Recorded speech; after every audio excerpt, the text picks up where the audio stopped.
Hi! Welcome to my channel ఇష్టమైన వంట.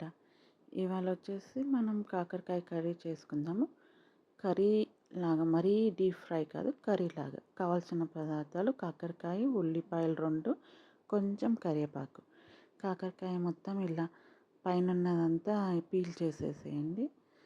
Peel చేసి మంచిగా దాన్ని ముక్కలు ముక్కలుగా కట్ చేసుకోండి. మంచిగా చిన్న చిన్న ముక్కలు కట్ చేసుకొని ఈ షేప్లో ఇలా కట్ చేసుకొని మొత్తము కొంచెం లైట్గా ఒక బౌల్లోకి తీసుకొని పసుపు అండ్ ఉప్పు 2 వేసుకొని కొంచెం కలిపేయాలి. కలిపేసి ఒక 10 to 15 మినిట్స్ అలానే ఉంచేయండి.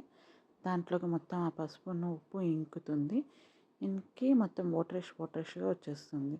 అలా వచ్చాక మొత్తం అదంతా స్క్వీజ్ చేసుకోండి. స్క్వీజ్ చేసుకుంటే ఏమవుతుంది, మనకి మొత్తము చేదంతా పోతుందన్నమాట.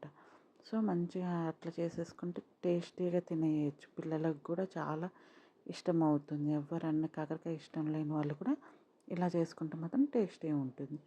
మొత్తం అంతా స్క్వీజ్ చేసుకొని ఒక ప్లేట్లోకి తీసుకొని నెక్స్ట్ ఒక కడాయి పెట్టుకోండి. కడాయి పెట్టుకొని బాగా వేడాక 2 టేబుల్ స్పూన్ ఆయిల్ వేయండి. 2 టేబుల్ స్పూన్ ఆయిల్ వేసాక జీలకర్ర, ఆవాలు, పోపు దినుసులు వేసేయాలి. కొంచెం పసుపు వేయండి. నెక్స్ట్ అల్లం వెల్లుల్లి పేస్ట్ కొంచెం దూరగా వేగేంత వరకు అటు ఇటు కలపండి. తర్వాత కరివేపాకు వేసేయండి. కరివేపాకు వేసాక మనము ఆల్రెడీ మొత్తం స్క్వీజ్ చేసుకున్న కాకరకాయ ముక్కలు ఉన్నాయి కదా, అవన్నీ తీసి ఇందులో వేసేసుకోవాలి నూనెలో.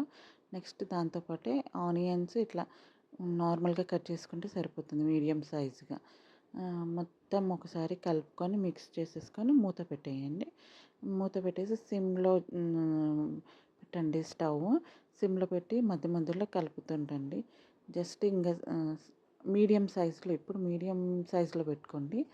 సిమ్లో వద్దు, మీడియం సైజులో పెట్టేసుకొని కలుపుతూ ఉండండి. మధ్య మధ్యలో తీస్తూ ఉండండి. అలా అంతే, జస్ట్ ఇంకా మీరు చేయాల్సిన పని ఏమీ లేదు.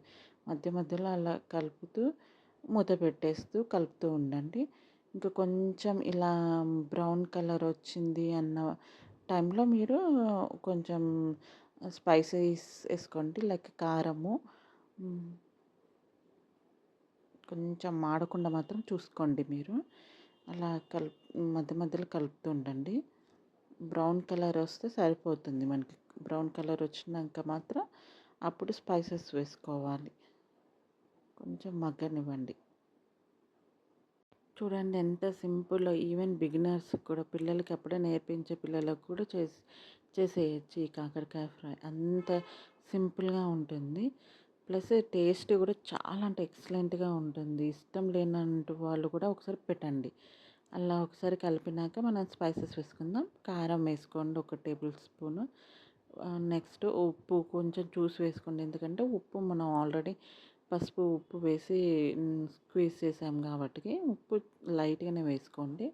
ఎక్కువ కూడా పట్టదు అసలు చెప్పాలంటే. మంచిగా వేసేసి ధనియాల పౌడర్ ఇంపార్టెంట్ అండి. మీకు ఒకవేళ కొత్తిమీర ఉంటే మాత్రం కొత్తిమీర కూడా వేసుకోండి. కొత్తిమీర లేదు నా దగ్గర, అందుకే వేయలేదు. చాలా టేస్టీ అంటే టేస్టీ. మీరు ఇలా పెట్టుకొని తింటుంటే ఇంక అసలు వదలరు. కంపల్సరీ వీక్లీ ఒకసారి మాత్రం ట్రై చేయండి. చాలా అంటే చాలా బాగుంటుంది కాకరకాయ కూర. మీరు ట్రై చేసి ఒకసారి కామెంట్ సెక్షన్లో నాకు కామెంట్ చేయండి ఎలా ఉంది అని. నిజంగా సూపర్ ఉంటుంది అసలు. ఎక్కువ మనం వేరే ఏ మసాలాలు కానీ ఏం వేయలేదు, అయినా కూడా చాలా టేస్ట్ ఉంటుంది. ట్రై చేయండి, కంపల్సరీ నచ్చుతుంది మీకు. ఇలా కొంచెం మగ్గినాక జస్ట్ ఒకసారి అటు ఇటు అనుకునేసి స్టవ్ ఆఫ్ చేసేయండి. స్టవ్ ఆఫ్ చేసేసి మీరు సర్వ్ చేసుకొని తినేసేయండి. అంతే టేస్టీ. ఇది మరీ క్రిస్పీ కూడా కాదు, జస్ట్ కర్రీ అనే చెప్పేయాలి. మంచి టేస్టీగా ఉంటుంది. ట్రై చేసి చూడండి. Thank you for watching full video. Comment సెక్షన్లో మాత్రం కామెంట్ చేయండి.